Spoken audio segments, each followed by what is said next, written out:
Un petit peu plus de déprime dans trustmyscience.com du 20 août 2020. Un ingénieur du MIT, Azegon Henry, n'y va pas par 4 chemins. L'espèce humaine est menacée de disparition. Et il en rajoute en précisant que nous manquons de temps pour éviter cette probable extinction. Ce cher Henry avertit que nous sommes très proches du point de non-retour qui nous enverrait sur la voie d'une destruction inévitable du climat et par conséquent de nous-mêmes. Comme cet érudit semble un tant soit peu compatissant, il a réuni des ingénieurs de l'Université de Californie, de Berkeley et de l'Université de Stanford pour nous dire que peut-être nous n'étions pas condamnés définitivement au calmant ou à l'aquabonisme en proposant quelques solutions d'urgence pour décarboner l'énergie. On souffle un peu. Mais en rappelant que le temps nécessaire pour passer d'une infrastructure énergétique dépendante des combustibles fossiles à une énergie propre est particulièrement préoccupant. D'ici là, disent ces chercheurs, nous aurons peut-être dépassé ce point de non-retour. Nous avons besoin d'un changement radical, pas depuis hier, mais depuis des années déjà. Donc, chaque jour, il faut craindre que nous ne fassions trop peu et trop tard, et nous, en tant qu'espèce, nous ne survivrons pas aux conséquences que nous réserve la Terre-Mère. Ce cher Henry vous souhaite de passer une bonne journée. Méthane en liberté en Antarctique dans la relève-et-la-peste.fr du 28 juillet 2020. En 2011, des plongeurs repèrent une fuite de méthane par 10 mètres de fond dans le détroit de McMurdo. Une équipe de chercheurs se met au travail en 2016 pour conclure que si le méthane marin est habituellement consommé par les bactéries et les archées, dès que leur croissance est trop lente, ces microbes se trouvent dans l'impossibilité de réagir rapidement, ce qui libère le méthane avec les conséquences que l'on sait sur le climat. L'effet de réchauffement du méthane est 26 fois plus puissant que le CO2 et est déjà responsable de 23% du réchauffement lié aux gaz à effet de serre anthropiques. Or, les chercheurs estiment que cela peut prendre 10 ans aux microbes pour s'adapter et réussir à consommer le méthane avant qu'il ne s'échappe dans l'atmosphère. Nous n'avons pas 10 ans devant nous, comme l'a dit précédemment ce cher Henry.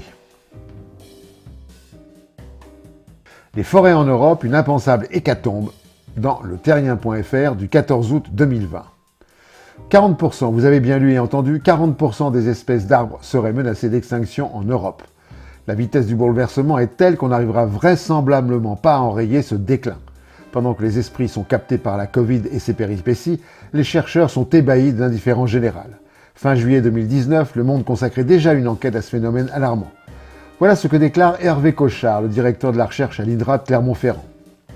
On place les plantes dans des positions qu'elles n'ont jamais connues. Un être habitué à un maximum de 30 voire 35 degrés n'est pas constitué pour survivre à des pics à 40. Les plantes sont déjà sur le fil du rasoir. Et de conclure, nous sommes sortis du connu. Il faut inverser les boucles de rétroaction en refaisant fonctionner les grands cycles de la nature à l'échelle planétaire.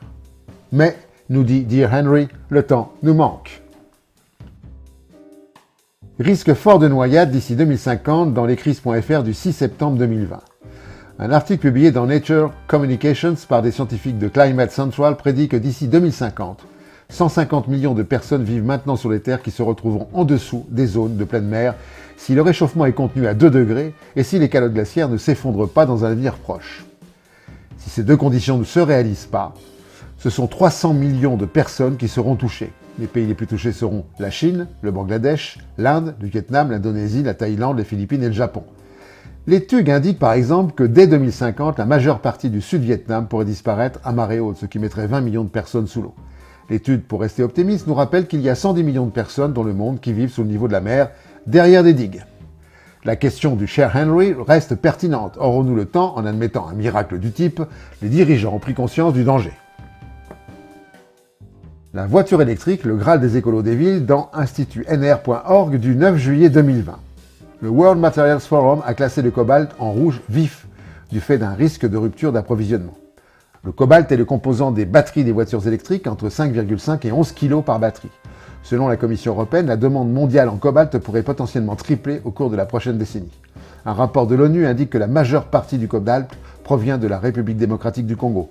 20% sont issus des mines artisanales, travaillent des enfants. 40 000 enfants travaillent dans des conditions extrêmement dangereuses, avec un équipement de sécurité inadéquat dans les mines du sud du Katanga. Dear Henry n'a rien à dire à ce sujet, qui pourrait dire quelque chose tant les mots et la voix manquent. Et pour finir, la connerie de la semaine. À la prochaine fois.